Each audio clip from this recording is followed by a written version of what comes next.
নমস্কার, আমি অ্যাস্ট্রোলজার চৈতালি রায়চৌধুরী। এই ভিডিওর টাইটেলটা দেখে আপনারা নিশ্চয়ই বুঝতে পারছেন যে আমি আজকে কী বিষয় নিয়ে আলোচনা করব।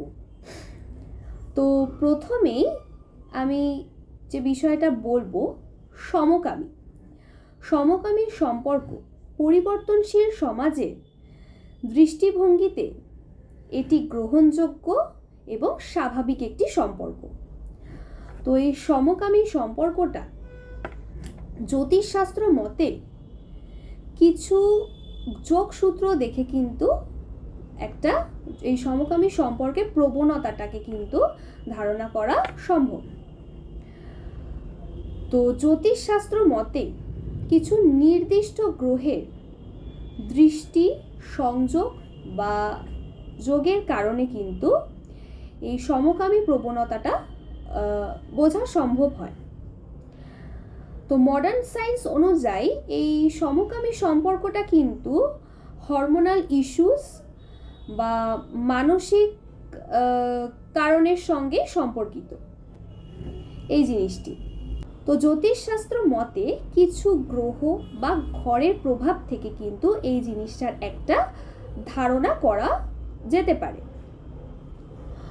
তো সমকামী সম্পর্কের মধ্যে প্রথমে যে গ্রহের কথা নিয়ে আলোচনা করব সেটি হচ্ছে শুক্র এবং রাহুর সংযোগ। শুক্র হচ্ছে প্রেম, ভালোবাসা, সৌন্দর্য এবং যৌনতার প্রতীক,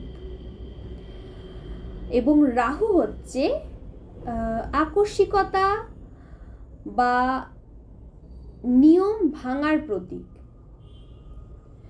নিয়ম লঙ্ঘনের প্রতীক।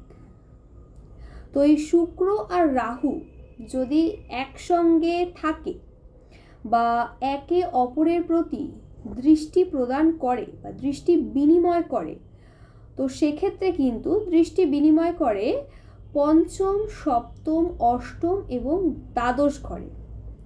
তো সেক্ষেত্রে কিন্তু একজন ব্যক্তি সমাজের প্রচলিত সম্পর্কের বাইরে গিয়েও কিন্তু অন্য ধরনের সম্পর্কে কিন্তু লিপ্ত হতে পারেন, যেমন সমকামী।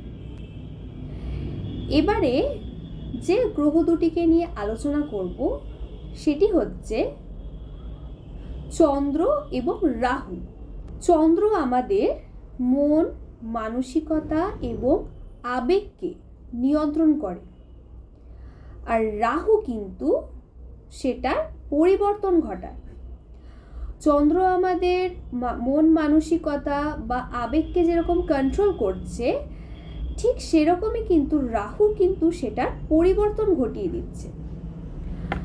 তো এই রাহু আর চন্দ্রের সংযোগে কিন্তু একজন ব্যক্তি প্রচলিত সম্পর্কের চিন্তাধারা থেকে কিন্তু অন্য ধরনের সম্পর্কের চিন্তাধারা নিয়ে এগোতে পারে।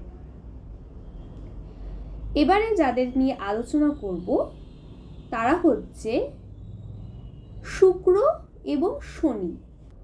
শুক্র হচ্ছে যৌনতা, প্রেম এগুলির প্রতীক।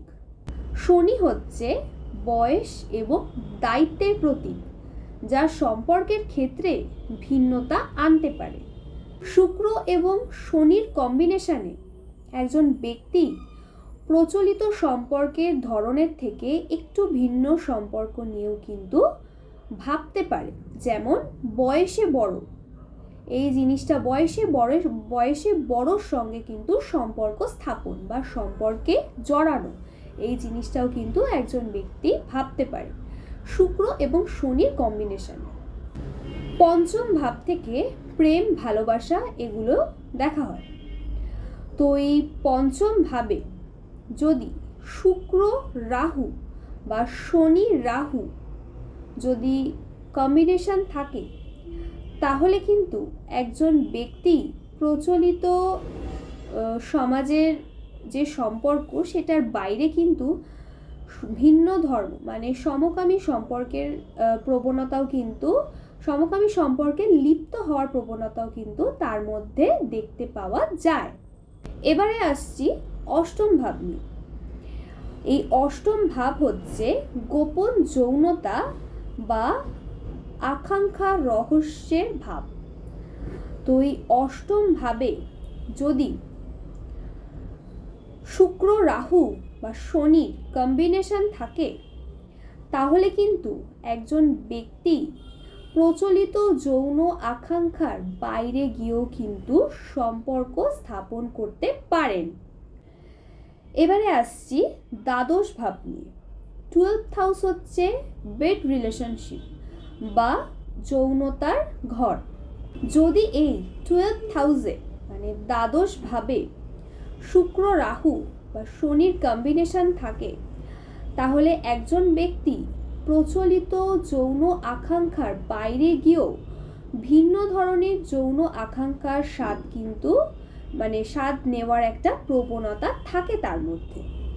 সমকামী সম্পর্কের কিছু যোগ নিয়ে বলছি, সেটা হচ্ছে শুক্র রাহু যদি পঞ্চম ভাবে থাকে, তো এই পঞ্চম ভাব থেকে কিন্তু আমরা প্রেম ভালোবাসা এগুলো কিন্তু বিচার করি পঞ্চম ভাব থেকে।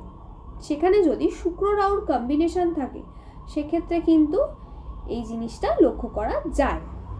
এবং এই শুক্র রাহু যদি সপ্তম ভাবে থাকে তাহলেও কিন্তু এই একই জিনিস লক্ষ্য করা যায়। এবারে আলোচনা করব চন্দ্র আর রাহুকে নিয়ে। চন্দ্র আর রাহু যদি অষ্টম বা দ্বাদশ ভাবে থাকে বা অষ্টম বা দ্বাদশ ভাবের সঙ্গে সংযোগ তৈরি করে তাহলে কিন্তু এই কম্বিনেশনও দেখতে পাওয়া যায়। এই সমকামিতা লক্ষণটাও কিন্তু দেখতে পাওয়া যায়।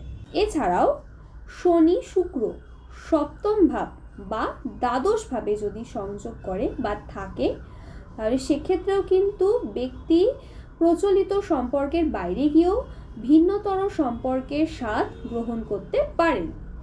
এছাড়াও যদি লগ্নপতি অষ্টম বা দ্বাদশ ভাবে রাহু অথবা কেতুর সঙ্গে যদি সংযোগ সৃষ্টি করে তাহলেও কিন্তু এই জিনিসটা লক্ষ্য করা সম্ভব।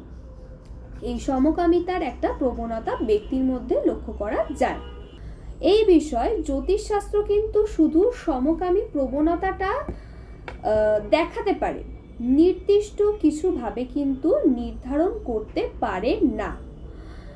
এবং প্রচলিত সমাজের দৃষ্টিভঙ্গিতে, পরিবর্তনশীল সমাজের দৃষ্টিভঙ্গিতে এই সমকামিতাটা কিন্তু গ্রহণযোগ্য এবং স্বাভাবিক একটি জিনিস। তো আমার এই ভিডিওটা যদি ভালো লেগে থাকে তাহলে অবশ্যই ভিডিওটাকে লাইক করবেন, শেয়ার করবেন এবং চ্যানেলটাকে সাবস্ক্রাইব করবেন। সবাই ভালো থাকবেন, সুস্থ থাকবেন। নমস্কার।